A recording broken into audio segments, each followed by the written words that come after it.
ചില ദിവസങ്ങളിൽ പ്രത്യേക കാരണങ്ങളൊന്നുമില്ലാതെ തന്നെ നമ്മുടെ ഉള്ളിൽ ഒരു ഭാരം വന്നു കയറാറുണ്ടല്ലേ? ഒരു പ്രേരണയുമില്ലാതെ, ഒരു വിശദീകരണവുമില്ലാതെ നെഞ്ചോട് പറ്റിപ്പിടിച്ചിരിക്കുന്ന ഒരു നിശബ്ദമായ ഭാരം. നിങ്ങൾ അതിനോട് പോരാടേണ്ടതില്ല, അത് മാറ്റിയെടുക്കാൻ ശ്രമിക്കേണ്ടതുമില്ല, അതിൻ്റെ കാരണം കണ്ടെത്തണമെന്ന് നിർബന്ധമില്ല. ഒരല്പസമയം, 2-3 മിനിറ്റ് മാത്രം എന്നോടൊപ്പം ചിലവഴിക്കൂ. നിങ്ങളുടെ ഭാരങ്ങളെല്ലാം മാറിക്കിട്ടും. നിങ്ങളുടെ വേദനകൾ അലിഞ്ഞു പോകും. ഇതിൻ്റെ എല്ലാം തുടക്കം കണ്ണുകളടച്ച് നമ്മൾ ദീർഘമായി നിശ്വസിച്ച് നമ്മളിവിടെ ആയിരിക്കുന്ന അവസ്ഥയിൽ നമ്മളെ തന്നെ കൊണ്ടുവരുന്നതിലാണ്. സാവധാനം, ഒരു നിർബന്ധവും കൂടാതെ വളരെ മൃദുലമായി നമുക്ക് കണ്ണുകൾ അടയ്ക്കാം. ശാന്തമായ അന്തരീക്ഷത്തിൽ ഒരു ദീർഘനിശ്വാസം ഉള്ളിലേക്ക് എടുക്കാം. കുറച്ചു നേരം അതവിടെ പിടിച്ചു വെച്ച് അതിനേക്കാൾ ദീർഘമായി നമുക്കതിനെ പുറത്തേക്ക് വിടാം. 1-2 തവണ നമുക്കിത് ആവർത്തിക്കാം. ഈ ശ്വാസം ശരിയായ രീതിയിൽ വന്നു കഴിയുമ്പോൾ തന്നെ നമ്മുടെ മാനസികാവസ്ഥയിൽ വലിയ മാറ്റം വരും. എവിടെ നിന്നോ ഒരു ശാന്തമായ അന്തരീക്ഷം നമ്മുടെ ഉള്ളിലേക്ക് വരുന്ന പോലെ തോന്നും. അതിൽ പിടിച്ചു നിൽക്കാൻ ശ്രമിക്കണം. ഇന്ന് നമ്മൾ പോകാൻ പോകുന്നത് നമ്മുടെ സങ്കല്പത്തിലാണ് കേട്ടോ. നമ്മുടെ സങ്കല്പത്തിൽ നമ്മൾ ഇന്ന് പോകാൻ പോകുന്നത് വളരെ മനോഹരമായ ഒരു പൂന്തോട്ടത്തിലേക്കാണ്. നമ്മളുടെ സങ്കല്പത്തിലാണ്. കണ്ണുകളടച്ച് അവിടേക്ക് പോകൂ. അവിടെ ഒരു സ്ഥലത്ത് വളരെ സ്വസ്ഥമായി, ഒരുപക്ഷെ ഒരു പുൽമേടയിൽ നിങ്ങൾ ഇരുന്നുകൊണ്ട് അതിന് ചുറ്റുമുള്ള പൂക്കളെയും കൊച്ചു കൊച്ചു ചെടികളെയും നിങ്ങളുടെ ശരീരത്തെ സ്പർശിച്ചു പോകുന്ന ഇളങ്കാറ്റിനെയും മനസ്സിൽ ധ്യാനിച്ചുകൊണ്ട്, അതിനെ നോക്കി അതിൻ്റെ ഭംഗി ആസ്വദിച്ചുകൊണ്ട്, ആ ഇളങ്കാറ്റിൻ്റെ സ്പർശനം ഏൽക്കുമ്പോഴുണ്ടാകുന്ന ആ പ്രത്യേകമായ അനുഭവം ശരീരത്തിലെ എല്ലാ ഭാഗത്തെയും പകർന്നു നൽകിക്കൊണ്ട് നിങ്ങളെ തന്നെ സ്വസ്ഥമായി അവിടെ ഇരിക്കാൻ അനുവദിക്കൂ.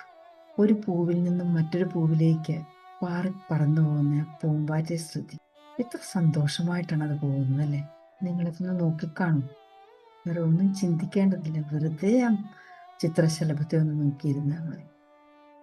അതിൻ്റെ ഭംഗി, ആ കറുത്ത ചിത്രശലഭത്തിൽ കാണുന്ന വെള്ളയും മഞ്ഞയും ചുമപ്പുമുള്ള പൊട്ടുകൾ, അതതിൻ്റെ ചിറകുകൾ ഇളക്കുമ്പോൾ, അതിൻ്റെ ചിറകുകൾ സാവധാനം ഇളക്കുമ്പോൾ ഉണ്ടാകുന്ന ആ ഭംഗി. ആ പൂവ് എത്ര സന്തോഷത്തോടെയാണ് ആ ചിത്രശലഭത്തെ സ്വീകരിച്ചിരിക്കുന്നതെന്നും. കാരണം അവർക്കറിയാം, അവർ പ്രകൃതിയുടെ ഒരു ഭാഗമാണ്. നമുക്കും ഈ ബോധം ഉണ്ടാകേണ്ടതുണ്ട്. ഇപ്പോൾ ഇവിടെ ഈ പുൽത്തട്ടിലിരിക്കുമ്പോൾ, ആ പൂക്കളെ നോക്കുമ്പോൾ, ഈ ഇളങ്കാറ്റ് ആസ്വദിക്കുമ്പോൾ നമ്മളും പ്രകൃതിയുടെ മറ്റൊരു ഭാഗം മാത്രമാണെന്ന് മനസ്സിലാക്കണം. അതുകൊണ്ട് തന്നെ അവയോടൊപ്പം ഈ ചിലവഴിക്കുന്ന സമയം ശാന്തമായി, മറ്റൊരു ചിന്തയും മനസ്സിലോട്ട് കൊണ്ടുവരാതെ, ആ ചിത്രശലഭത്തെയും ആ പൂക്കളെയും ആ ചെടികളെയും നോക്കി, മറ്റു മനോഹരമായ കാഴ്ചകളും നോക്കി, ആ ഇളങ്കാറ്റിൻ്റെ മധുരമായ സ്പർശനമേറ്റ് സാവധാനം നിങ്ങൾ ഇരിക്കൂ.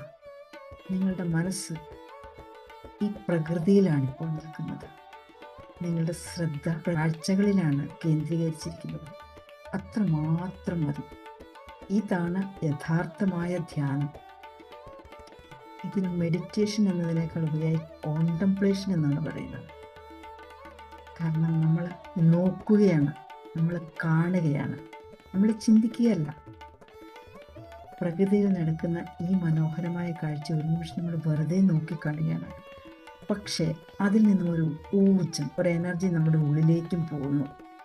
1-2 നിമിഷത്തേക്ക് മാത്രമല്ല. നമ്മൾ ഇവിടെ നിന്ന് എഴുന്നേറ്റ് നമ്മളുടെ കണ്ണുകൾ തുറന്ന് വീട്ടിൽ മറ്റു കാര്യങ്ങൾ ഏർപ്പെടുമ്പോൾ, ജോലിയിൽ ഏർപ്പെടുമ്പോഴും ഇപ്പോൾ അനുഭവിച്ചുകൊണ്ടിരിക്കുന്ന ഈ സമാധാനം, അത് നിങ്ങളെ കുറച്ചു നേരം കൂടെ പിന്തുടർന്നുകൊണ്ടേയിരിക്കും. ഇതാണ് ധ്യാനം. ഇന്നത്തേക്ക് ഇത് മതി.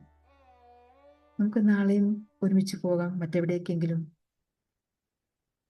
നാളെ കാത്തിരിക്കും കേട്ടോ.